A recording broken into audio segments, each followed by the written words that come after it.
2014 Chrysler. Looks like the radiator's leaking. Let's check and see if this quick connect is loose. And there it is.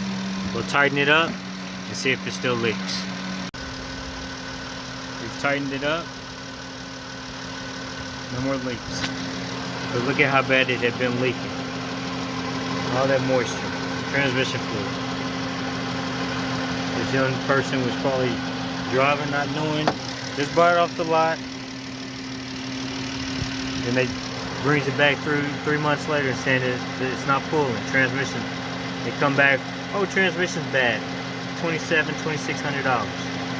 Well, we'll go in half, so you just need to cough up half the money. And all it was,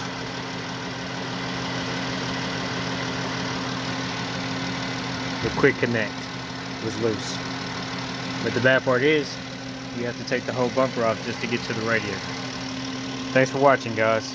See you on the next.